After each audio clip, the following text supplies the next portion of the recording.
ಆ ಫುಟ್ಪಾತ್ ಅಲ್ಲಿ ಇಟ್ಕೊಂಡು ಜೀವನ ಮಾಡ್ತಾ ಇದ್ದೀರಲ್ಲ, ನೀವೆಲ್ಲ ಸೇರಿ ನನ್ನನ್ನು ಬೆಳೆಸಿದ್ದೀರಿ ವಿರಾಮನಗರದಲ್ಲಿ. ಕೇಳಲಿಕ್ಕೆ ಬಯಸ್ತೇನೆ, ಕೇಳ್ತಾ ಇರೋದು ನಿನ್ನೆ ದಿನ ದೇವೇಗೌಡರು ಇಲ್ಲಿಗೆ ಚುನಾವಣೆಗೆ ಬರೋದಕ್ಕಿಂತ ಮುಂಚೆ ನಿಮ್ಮ ಆಸ್ತಿ ಏನಿತ್ತು, ಇಲ್ಲಿ ಬಂದ ಮೇಲೆ ನಿಮ್ಮ ಆಸ್ತಿ ಎಷ್ಟು ವೃದ್ಧಿ ಆಗಿದೆ ಅಂತ ಕೇಳ್ತಾ ಇದ್ದಾರೆ. ಇಲ್ಲಿರ್ತಕ್ಕಂಥ ಬೆಳೆಸಿರ್ತಕ್ಕಂಥ ಹಲವಾರು ನನ್ನ ಯುವಕ ಸ್ನೇಹಿತರಿದ್ದಾರೆ, ನಮ್ಮ ತಂದೆ ವಯಸ್ಸಿನವರು ಇದ್ದಾರೆ. ನಾನು ದೇವೇಗೌಡರು 95ರಲ್ಲಿ ಇಲ್ಲಿ ಚುನಾವಣೆಗೆ ನಿಂತಾಗ 10 ವರ್ಷದ ಮುಂಚೆ ಮೈಸೂರಿನಲ್ಲಿ ಒಂದು ಚಿತ್ರದ ಹಂಚಿಕೆದಾರನಾಗಿ ಜೀವನ ಮಾಡ್ತಾ ಇದ್ದೆ. ಅಲ್ಲಿ ದುಡಿದು ಸಂಪಾದನೆ ಮಾಡಿದಂತ ಹಣವನ್ನು ತಂದು ಕೇತನಹಳ್ಳಿ ಗ್ರಾಮ ಬಿಡಲಿ ಹೋಗೈತರಿಲ್ಲ. ಇವತ್ತು ನಮ್ಮ ಜೊತೆಯಲ್ಲಿ ಒಬ್ಬ ಚೈನಾ ಸಾಬ್ ಅಂತ ಹೇಳಿದ್ರು, ಒಬ್ರು 6 ಇದ್ರು. ಆ ಚೈನಾ ಸಾಬ್ರು ಸಾಹುಕಾರರು ನಾನು ಕರ್ಕೊಂಡು ಹೋಗಿ ಆ ಮುಖ್ಯ ರಸ್ತೆಯಲ್ಲಿ ನಿಲ್ಲಿಸಿ ಜಮೀನು ತೋರಿಸಿದ್ರು. ಆ ಮುಖ್ಯ ರಸ್ತೆ ನಿಂತ್ಕೊಂಡು ನೋಡಿದ್ರು ಕಲ್ಲು ಮಂಟಿ ಕಾಣಿಸ್ತಾ ಇತ್ತು. ನಾನು ಅವ್ರಿಗೆ ಹೇಳಿದೆ ಚೈನಾ ಸಾಹೇಬ್ರಿಗೆ, ಅಪ್ಪ ನಾನು ಬಂದಿರೋದು ನಮ್ಮಪ್ಪ ರೈತನಾಗಿ ಜೀವನ ಮಾಡುವಂತಾರೆ, ನನಗೆ ಹೊಲ ಉಳಕ್ ಜಮೀನ್ ತೋರಿಸು ಅಂದ್ರೆ ಕಲ್ಲು ಹೊಡೆಯಕ್ ಜಾಗ ತೋರಿಸಿದೆಯಲ್ಲಪ್ಪ ಅಂತ ಕೇಳಿದೆ. ಇನ್ನು ಮರ್ತಿಲ್ಲ, 40 ವರ್ಷ ಆಗಿದೆ. 40 ವರ್ಷ ಆಗಿದೆ ರಾಮನಗರದ ಭೂಮಿಯಲ್ಲಿ ನಾನು ಕಾಲಿಟ್ಟು.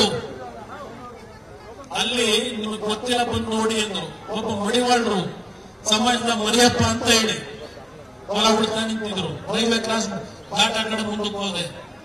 ಮರ್ತಿಲ್ಲ ನಾನು, ನನಗೆ ಜಮೀನು ಕೊಟ್ಟಂತ ಒಂದು ಕುಟುಂಬವನ್ನು ನಾನು ಮರ್ತಿಲ್ಲ. ನಾನು ಅಲ್ಲಿ ಯಾವ ಜನ ನನಗೆ ಪ್ರೀತಿಯಿಂದ ಅವತ್ತು ಜಮೀನು ಕೊಟ್ಟಿದ್ದಾರೆ. ಇವತ್ತು 45 ಎಕರೆ ಭೂಮಿ ನನಗೆ ಕೊಂಡ್ಕೊಂಡಿದ್ದೇನೆ. ಯಾವಾಗ ಕೊಂಡ್ಕೊಂಡೆ? MLA ಯಾಕೆ ಕೊಂಡ್ಕೊಂಡೆ? ಇಲ್ಲ ದೇವೇಗೌಡರು ಈ ಭಾಗದ ಶಾಸಕರಾದ ಮೇಲೆ ಮುಖ್ಯಮಂತ್ರಿ ಆದ್ಮೇಲೆ ಕೊಂಡ್ಕೊಂಡಿದ್ದೇನ? 1984 1984ರಲ್ಲಿ ಕೊಂಡ್ಕೊಂಡಂತ ಭೂಮಿ. ನಾನು ರಾಜಕೀಯಕ್ಕೆ ಬಂದು ಲೋಕಸಭಾ ಸದಸ್ಯ ಆಗಿದ್ದು 96ರಲ್ಲಿ. ನನ್ನ ಆಸ್ತಿ ಬಗ್ಗೆ ಚರ್ಚೆ ಮಾಡ್ತಾ ಇದ್ದೆ. ನಿಮ್ಮ ಆಸ್ತಿಯಲ್ಲಿ ಬಂದಿದೆ. ನಾನು ದೇವೇಗೌಡರು ಸದಾಶಿವದಲ್ಲಿ ತಗೊಂಡ ಕಥೆ ಹೇಳಿದೆ. ಈಗ ಮಂತ್ರಿ ಆದ ಮೇಲೆ ಉಪಮುಖ್ಯಮಂತ್ರಿ ಪಾಪ 3 ಜನ ವಿಧವಾ ತಾಯಂದ್ರು, 3 ಜನ ವಿಧವಾ ತಾಯಂದ್ರು ಅವ್ರನ್ನ ಬೀದಿಗೆ ತಂದು ನಿಲ್ಲಿಸಿ, ನಿಮ್ಮ ಮಗಳ ಹೆಸರಿಗೆ ಆ ಸದಾಶಿವದಲ್ಲಿ ಸೈಟ್ನ ಬಲವಂತವಾಗಿ ಬರೆಸ್ಕೊಂಡಿದ್ದೀರಲ್ಲ, ಮನುಷ್ಯತ್ವ ಇದೆಯಾ ನಿಮಗೆ? ಮನುಷ್ಯತ್ವ ಇದೆಯಾ? ನನ್ನ ಆಸ್ತಿ ಬಗ್ಗೆ ಕೇಳ್ತೀರಾ? ನನ್ನ ಆಸ್ತಿ ಬಗ್ಗೆ, ನನ್ನ ಸಹೋದರನ ಆಸ್ತಿ ಕೇಳ್ತೀರಿ? ನಿಮ್ಮ ತರ ಕಂಡ್ಕೊಂಡ ಭೂಮಿಗೆಲ್ಲ ಫೆನ್ಸಿಂಗ್ ಹಾಕೊಂಡು ನನ್ನ ಸಹೋದರ ಆಸ್ತಿ ಮಾಡೋಣ?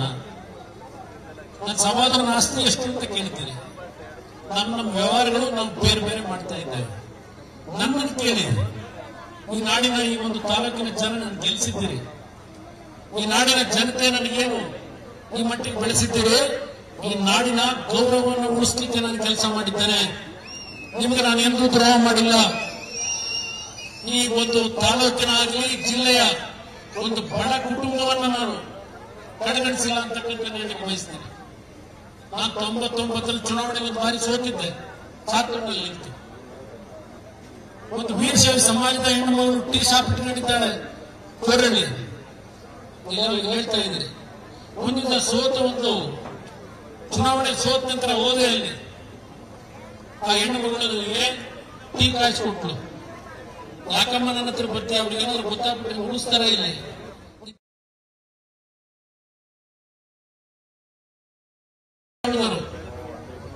ಒಬ್ಬ ನಮ್ಮ ಪಕ್ಷದ ಮುಖಂಡರು, ಸೈಟ್ ಇಲ್ಲ, ಮನೆ ಇಲ್ಲ, ಹೊಡ್ತಾರೆ. ನಾನು ಹೇಳಿದೆ, ಯಾಕಪ್ಪ ಇಷ್ಟೆಲ್ಲ ಒದ್ದಾಡ್ತೀರಿ? ಹೋಗಟ್ಲ ಕೈ ಮುಗಿಬಿಟ್ಟಂತ ಒಂದು ಸೈಟ್ ತಗ ಅಂದೆ. ಅವ್ರು ಹೇಳ್ತಾರೆ ಕಾಂಗ್ರೆಸ್ಗೆ ಹೋಗಿ ಸೇರೋ ಅಂದೆ. ಅವ್ರು ಹೇಳ್ತಾರೆ ಈಗಲ್ಲ, 99ರಲ್ಲಿ ನನ್ನ ಕೈ ಕಟ್ಟು ಮಾಡಾಕಿದ್ರು, ಈ ಪಕ್ಷ ಬಿಟ್ಟು ಹೋಗಲ್ಲ ಅಂತ ಹೇಳಿದಂತ ಈ ಜಿಲ್ಲೆಯ ಜನ, ಕನಕಪುರದ ಜನ ಮೊನ್ನೆ ಡಾಕ್ಟರ್ ಮಂಜುನಾಥ್ ಚುನಾವಣೆ ನಿಂತಾಗ ಡಾಕ್ಟರ್ ಮಂಜುನಾಥ್ ಅವರು ಈ ಒಂದು ಕ್ಷೇತ್ರವನ್ನ ಪರಿಚಯ ಮಾಡಿಕೊಳ್ಳೋದ್ರೊಳಗೆ ಅವರ ಆಯುಷ್ ಮುಗಿದೋಗಿರ್ತದೆ ಅಂತ ಹೇಳಿ ಅಲ್ಲಿ ಪಕ್ಕದ ಮಾಗಡಿ ಕ್ಷೇತ್ರದ ಪಾಪ ನಮ್ಮ ಹೆಸರು ಬೇಡ ಹೇಳೋದು, ನಿಮ್ಗೆ ಅರ್ಥ ಆಗುತ್ತೆ. ಇವತ್ತು ಎಲ್ಲಿ ಬಂದಿದೆ? ಕನಕಪುರದಲ್ಲಿ ಯಾವ 1.25 ಲಕ್ಷ ಮತವನ್ನ ಪಡೆದಂತ ಹೆಚ್ಚಿನ ಮತ ಪಡೆದಂತವ್ರು ಎಲ್ಲಿಗೆ ಬಂದ್ರಿ? ಎಲ್ಲಿಗೆ ಬಂದ್ರೆ ಇವತ್ತು ಅದಕ್ಕೆ ಕಾರಣ ಏನು? ಜನಗಳನ್ನ ಚಿತ್ರಹಿಂಸೆ ಕೊಟ್ಟು ಯಾವ ರೀತಿ ನಡ್ಕೊಂಡಿದ್ದೀರಲ್ಲ, ಚನ್ನಪಟ್ಟಣದಲ್ಲಿ ಬೇರೆ ಭಾಷಣ, ಐತಿಹಾಸಿಕ ಸಭೆ ಮಾಡೋರಂತೆ ಇವತ್ತು, ಐತಿಹಾಸಿಕ ಸಭೆ ಚನ್ನಪಟ್ಟಣದಲ್ಲಿ. ಕೇಳ್ತಾರೆ ಎಸ್ಐ ಕೊಟ್ಟಿದೆ ಅಂತ. 2004-5 ನಾವು ಯಡಿಯೂರಪ್ಪನ ಜೊತೆ ಸರ್ಕಾರ ಮಾಡಿದಾಗ 5,000 ಮನೆ ಇಲ್ಲಿ ಕೊಟ್ಟಿದ್ದೆ ರಾಮನಗರಕ್ಕೆ. ಮನೆ ಕಟ್ಕೊಳ್ಳೋರಿಲ್ಲದೆ ಸೈಟ್ 2-3,000 ಸೈಟ್ ವಾಪಸ್ ಹೋಯ್ತು. ಕಟ್ಕೊಳ್ಳೋಕ್ಕಾಗಿಲ್ಲ ಕೊಟ್ಟಿದ ಮನೆನ ಸೈಟ್ ಕೊಟ್ಟಿದ್ದೀನಿ. ಯಾತಕ್ಕೆ ಇವತ್ತು ರಾಜ್ಯದಲ್ಲಿ ಈಗ ಹೇಳ್ತಾರೆ ಚನ್ನಪಟ್ಟಿಗೆ ಬಂದು ಕುಮಾರಸ್ವಾಮಿ ಎಸ್ಐ ಕೊಟ್ಟ ಅಂತ ಹೇಳಿ. ಇವತ್ತು ನನ್ನ ಕ್ಷೇತ್ರ ಅಷ್ಟೇ ಅಲ್ಲ, ಚನ್ನಪಟ್ಟ ರಾಮನಗರ ಅಷ್ಟೇ ಅಲ್ಲ, ಇವತ್ತು ಇಡೀ ರಾಜ್ಯದಲ್ಲಿ ಯಾವ ಬಡವರಿಗೆ ಮನೆಯನ್ನ ಕಟ್ಟಲಿಕ್ಕೆ ಸಾಧ್ಯ ಆಗದೆ ಇರತಕ್ಕಂಥದ್ದಕ್ಕೆ ಕಾರಣ ಇದೇ ಒಬ್ಬ ಹಿಂದುಳಿದ ಮಹಾನಾಯಕ ಹೇಳ್ತಾರಲ್ಲ ಸಿದ್ದರಾಮಯ್ಯನವರು. ಯಾರಪ್ಪ ನನ್ನ ಜೊತೆಲಿ ಒಬ್ರು ಬಡವರು 2 ಬಸ್ಗೆ ಒಂದೊಂದು ಬಸ್ ನಂಬರ್ ಹಾಕೊಂಡು ಅಲ್ಲೆಲ್ಲ ಭಾಷಣ ಅಲ್ಲಿ ಎಷ್ಟು ಮನೆ ಕೊಟ್ಟ ಅಂತೆ? 29,000 ಕೋಟಿ ಸಿದ್ದರಾಮಯ್ಯನವರು 2018 ಮುಖ್ಯಮಂತ್ರಿ ಇದ್ದ 17 ಚುನಾವಣೆ ಹೋಗುವ ಸಂದರ್ಭದಲ್ಲಿ 15 ಲಕ್ಷ ಮನೆ ಕಟ್ಟಿ ಅಂತ ಹೇಳಿ, ಮನೆಗಳನ್ನು ಕಟ್ಟಲಿ ಅಂತ ಹೇಳಿ ಎಲ್ಲರಿಗೂ ಎಲ್ಲ ಪಾಪ ಎಲ್ಲ ಇದೆಲ್ಲ ಬಿಚ್ಚಿ ರೆಡಿ ಆದರು.